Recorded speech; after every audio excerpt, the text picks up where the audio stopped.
feel like it's my job to encourage you and inspire you to do more in life and just to be who you were put on this earth to be. Hello. Thank you for coming and meeting me here, or showing me that this place even exists. Like, what is this? Where are we? Yeah, so we're in Charlotte. This is the Belmont neighborhood. Okay. And I was driving one day and I saw this bright blue pink stuff like on the street, and I was like, what is this? And of course there was a sign that said Queens. Yeah. And that was attractive to me, so I was like, let me stop. And I came in here. It's a coffee bar now. Right. And at that time it had, I think, just opened. Okay. And it's woman owned, black woman owned at that. Yes. And so I was like, this is a spot that feels like home, you know. So I work out of here many days and have meetings here and host open mic nights, and yeah, it's a community space. Wow. Well, I really like it. It, like you said, it feels like home. It feels like ours. Yeah. That's really what, like, this is ours. You know, you walk in and you see beautiful black women in here, and it just feels like I belong. Yeah. You know, like, not like that Starbucksy feel. Like, you know, is it okay if I sit down today? But like here, it's just like, hey girl, so, yeah.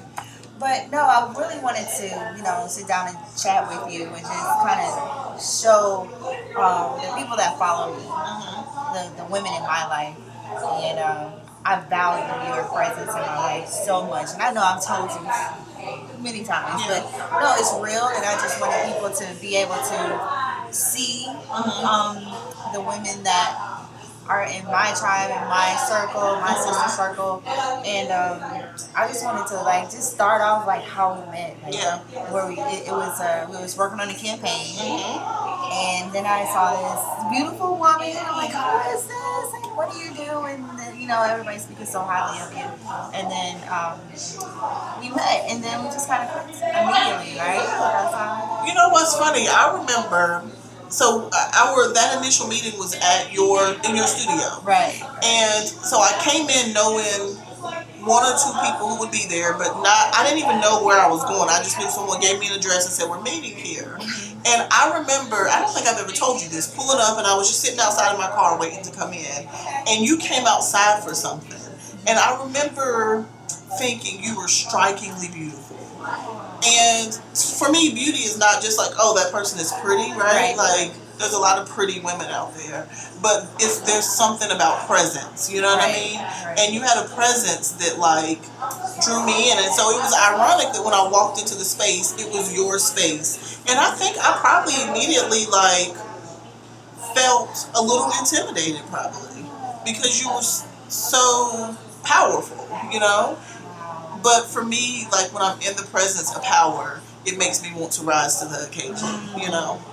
That's real. And we don't hear that in, you know, amongst each other a lot. You know, it's a lot of, it can be intimidation, but you don't think of it like, yo, let's link up, let's run the world together. Like, you never think that it's just like, oh no, I gotta do better than her, or I gotta do better than that. But yeah, it's always been genuine between us, and that's what I really love. That you've always kept it real, you've always been genuine, and it's just, I never have to side eye. Side eye, you know, like a lot of people you have to say, okay. Yeah. But you know, I've never had to side eye you, and I just thank God for that. Yeah. So, okay, I'm not gonna try to explain what you do. I want you to explain what you do, and you do it. Okay, so I've been asked this so many times. I feel like I finally had it down to as a digestible. So my why, I believe, is voice, right? So part of my superpower is in the ability to be able to use my voice to inspire, to challenge, to uplift, all of those things. So I am, my title that I have given myself is spoken word storyteller. Okay, so I am a poet. I've written poetry really since about high school, when I learned that I didn't like math. That's when I started writing poems. Gotta get good at something. Gotta get good at something because math wasn't it. Like, this was geometry the second time around. So I was like, all right, let's start writing. But essentially, a lot of my work is commissioned poetry. So pieces that honor people, that honor places, that are for rallies and for justice and things of that nature. And my poetry to me is best spoken, so I'm a spoken word artist. And I also do a lot of storytelling. So through my poetry, I share stories, but also I'm a writer. And I interview folks, I write their stories, I curate and create live storytelling shows in the community, and then finally I coach people on the power of utilizing their voice and of sharing their stories. Wow. So it's a lot. My day-to-day looks very different from every day. Yeah. But really, like, when people know me, I think they expect to know that I will always speak truth. Right. And from a place of love, and sometimes that love is really nice and sweet, and sometimes it stings a little bit. Right. But I care about changing the world, I care about impacting my community, and I care about making sure that other people, especially other women, know that their voices matter. Yes. Yeah. Yes. Right. So one thing I was talking to my husband about is, how do you use what you do as a form of activism? We was talking about Ava and how she used, how they see us. Is that when they see us. When they see us, yeah, when they see us. And people are considering her work, her documentary, a form of activism. Yeah. I mean, it actually got the prosecutors on that case. Like, their livelihoods have been destroyed. Yeah. And, that's so powerful. Not that, their lives are, destroyed, but just how her work, her body of work was able to move in that way. You can just walk up to a college and say, you need to fire her because of this work. Right. You couldn't do that. But now that, she put her activism into film, that was possible. So what does that look like for you when you use what you do as activism? Yeah, so I believe that our stories are not our own. So everything that happens to us and through us, those things have been given to us or assigned to us, whether they be happy or sad or challenging or gut-wrenching or whatever they might be. They happen to us. They were assigned to us because we can use those to change things, to inspire other people, to let people know that they're not alone. There's not been a time that, so I do these, what's called story healing. So it'll be like storytelling master classes for groups. So sometimes it's groups of people who are honing their leadership skills. It just really depends. Yeah. And I have never had a moment where someone shared a story and someone in that group couldn't relate to it in some way. And so I believe that when we stop looking at the experiences that we have as singular, as something that just happened to us, like why me, why God, and we see the impact that it can have on other lives, like that's how we build community. Right. So for me, there are times that I'm like, you know what, let me just go into corporate spaces and do leadership training for storytelling, get a few G's in one day, go home and chill with my husband and watch TV and be done, right? Right. But I know that whereas I'm willing to do those too. I know that wouldn't hurt. Yeah, and I do those sometimes, but really the work that keeps me getting up in the morning and stirs my soul and pushes the dial is the work that is in empowering not just myself but others to know that we all have what we need to get through to build our community and to change things. So I know that the assignment on me from God is to use my voice and whatever influence that I might be able to have in a way that is strategic and empowering and that is not just about me. Yeah. Yeah. That's beautiful. I love that. I did want to get into with you like our friendship it's diverse. I guess that's the word, right? Like I'm Christian and you're Muslim. Yeah.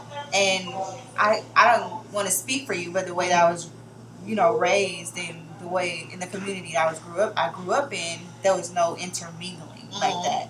And now these are other black folks. Yeah. But they don't believe what you believe. Right. And then I don't even think I've ever taken time to like actually study what it is. Yeah.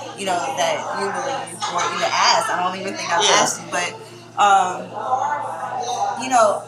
we've been able to rise above that. Like we've been able to say, that shouldn't be a roadblock or obstacle, or the reason why we're not friends. Right. That cannot be the reason. So, like, what do you think about that as far as it is in the black community about the segregation that we place upon ourselves? Like, what's your input, and how do you think that we have overcome that? Yeah. So I think that it's really unique to see, and it's not even just across like religious boundaries. It's socioeconomic status and literally skin tones and things of that nature. Where I remember a friend in college told me that she didn't want to be friends. Well, I thought she was a friend, but she didn't want friends who had daddies in their lives.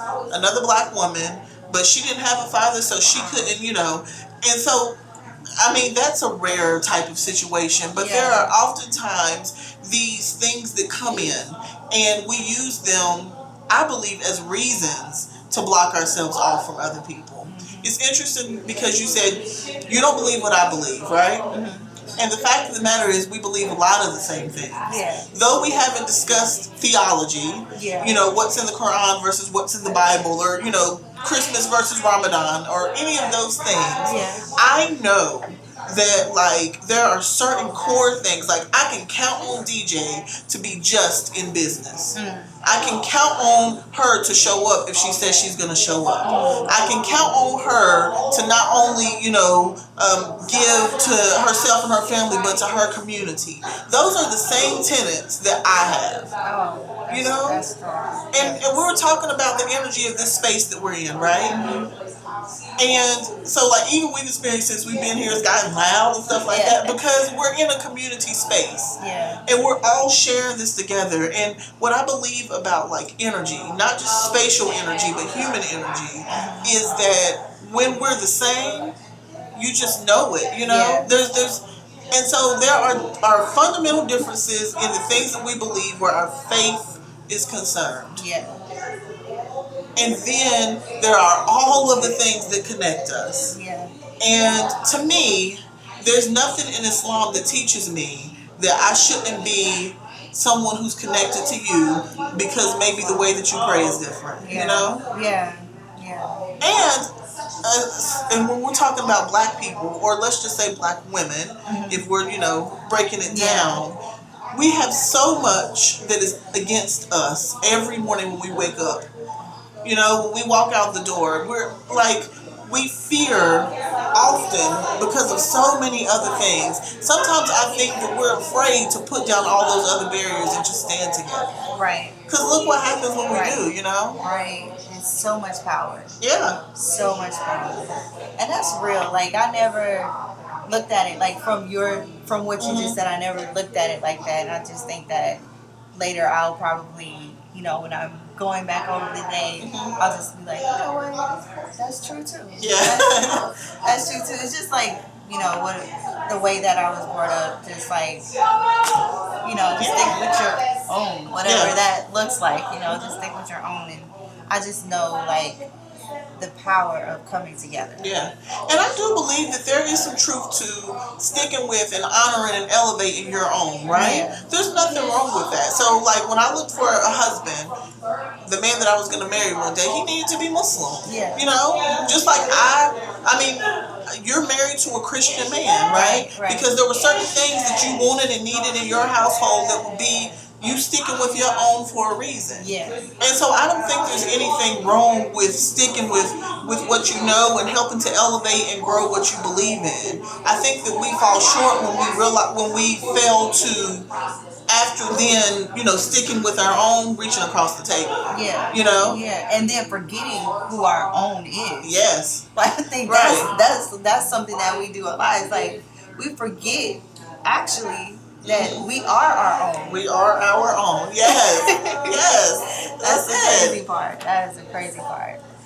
So, I want to know how I can continue to help you in what you do, and how others who may be watching right now, they want to reach out to you and help push you forward or help push you up. Like, what do we need to do to make sure your next program or next project is successful? Yeah.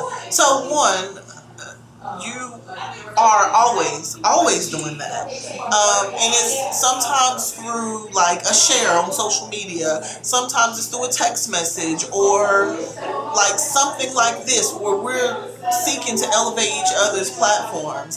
I think that's the big part of things. So I'm not looking for any new friends, right? I have friends that I can call on and things who do friend things, but especially if we're talking to other women, because I think that'll be mostly who sees this and absorbs this.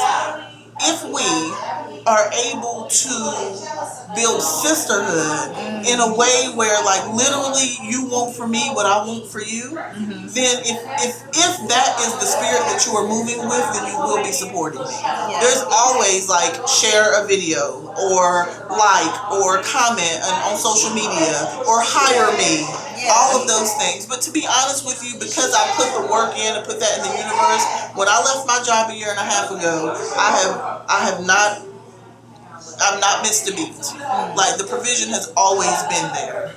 So I'm not worried about whether or not, in terms of my job, the provision is going to be there, because it was accounted for when God released me from that job. Right? So, but what I think what we need in order to create more Queens coffees and more of our own businesses and generational wealth, and to change our communities, is we need to want for each other what we want for ourselves. Wow, that is deep. Yeah. Every time we come together, we come together, it's a blessing. Yeah. It's definitely a blessing. We lift each other up. And that's just what I love, and I just love your vibe. I just wish everybody could know you the way that I do. Well, same. I think it's so cool to have experiences with people who are especially other women who are bosses. I don't want to be around anybody basic anymore. Yeah. Oh my goodness. That sounds mean, Girl. but don't come to me, call me, message me, anything if you're not about really elevation. Yeah. Because we got enough of everything else. So thank you every time. I've been with you since 10 o'clock this morning? Yes. And I feel so I'm leaving here lifted in a way that I really need it. I told you that every time we come together. Yes. We've maybe shared lunch or something a couple of times. But mostly every time we've been together, there's been work involved. It's not partying and things of that nature, but it's been beneficial to my life and to my future. So that's what I'm looking for. That's how we got to support each other. Yes. Well, thank you so much. I really appreciate it. Until next time, right? Yes, next time. Until next time. All right, thank you so much for tuning in. This is Defensive Designer and Hannah Hassan. Thank you so much for joining me again. It was good, girl. It was tea. We got the tea. We got the smoothie. Oh, check us out for more things. That's www.defensethedesigner.com. Thank you so much.